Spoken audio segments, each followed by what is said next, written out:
So today we will learn about the celiac trunk. So the first thing that you need to know from this slide is that the abdominal aorta can give off its branches either laterally or anteriorly. The anterior branches are unpaired branches, like the celiac trunk, the superior mesenteric artery, inferior mesenteric artery, and the median sacral artery.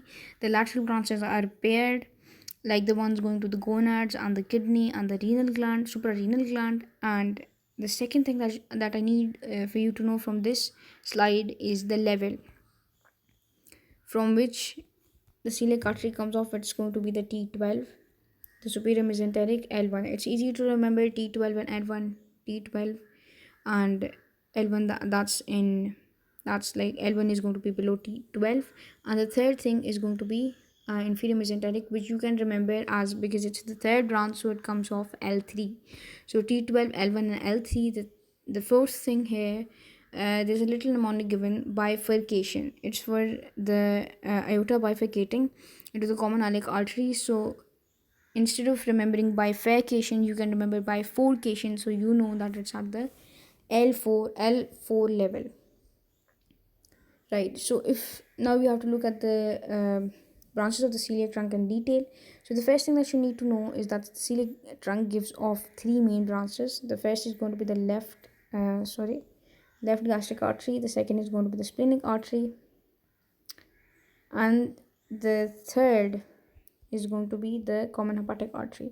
So what I want you to know from this slide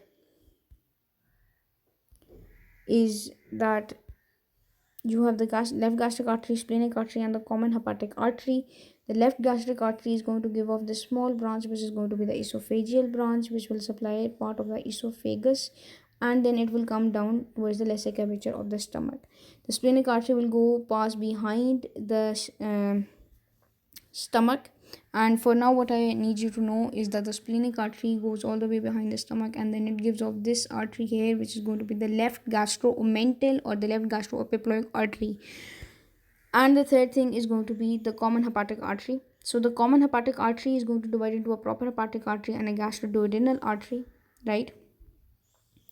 So the proper hepatic artery will give off a left gastric artery, which will come off the lesser curvature, and an anastomose with the right gastric artery to supply the lesser curvature of the stomach. This part is important because most of the ulcers of the stomach are on the lesser curvature of the stomach, and if the ulcer is perforative in nature, it can damage one of these arteries.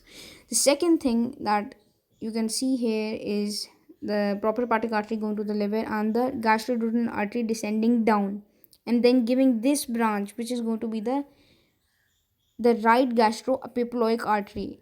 So what I want you to take away from this slide is simple, that the left gastric artery is the first branch, gives off esophageal branches, and the left gastric artery descends on lesser curvature of stomach. Splenic artery passes behind and gives off the left gastroepiploic artery towards the greater curvature of the stomach.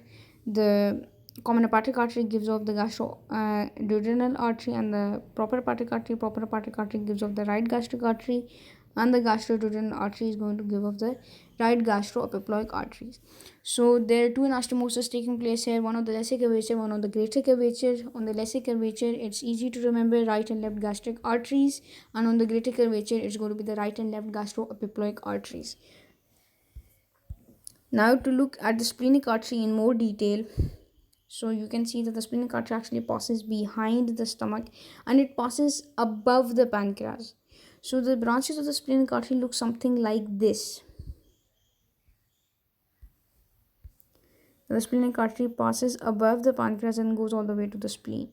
So the first branch of the splenic artery is actually to the pancreas. It gives branches to the neck, body, and tail of the pancreas. The second branch that it gives off is going to be the left gastromental artery or the gastroepiploic artery, which we just saw anastomosing on the greater curvature of the stomach.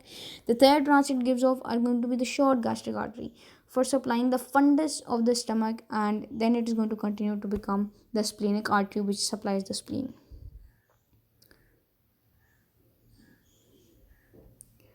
Okay, and that was the splenic artery. So we saw the left gastric artery and the splenic artery in detail. Now we will look at the common hepatic artery. The common hepatic artery was dividing into the proper hepatic artery and the gastroduodenal artery. So the artery proper is easy to remember because it just gives off a left gastric artery. Now, in certain books, it's written that the left gastric artery comes off the common hepatic artery, but users need to remember that it comes off the hepatic artery proper. So, the hepatic artery proper is easy to remember. It's going to go towards the liver, it's going to bifurcate into a right and left branch, and the right branch is also going to provide a cystic branch for the gallbladder.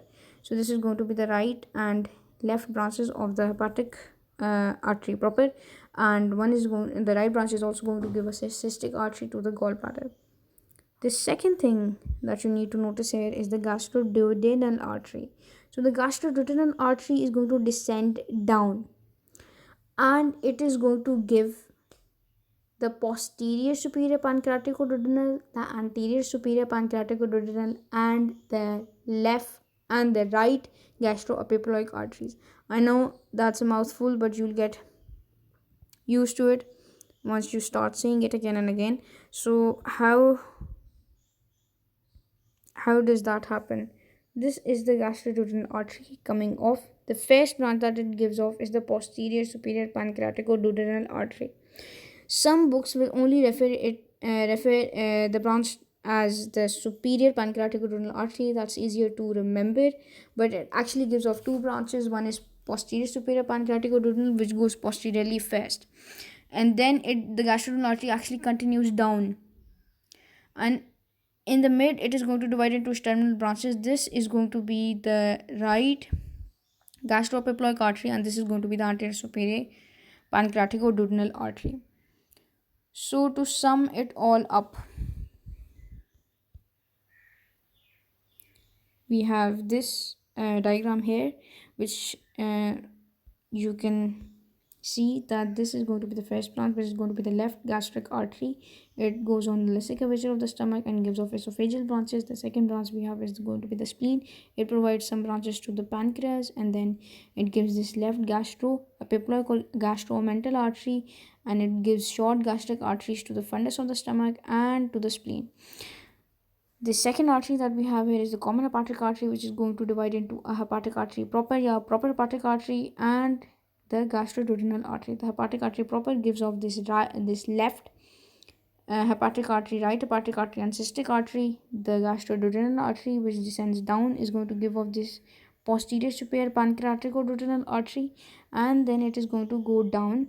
It is going to divide into two terminal branches, which is going to be the anterior superior pancreaticoduodenal artery and the right gastroepiploic artery. So the right and left gastric arteries anastomose on the lesica curvature of the stomach, and the right and left gastroepiploic or omental arteries anastomose on the greater curvature of the stomach. And that would be it for today.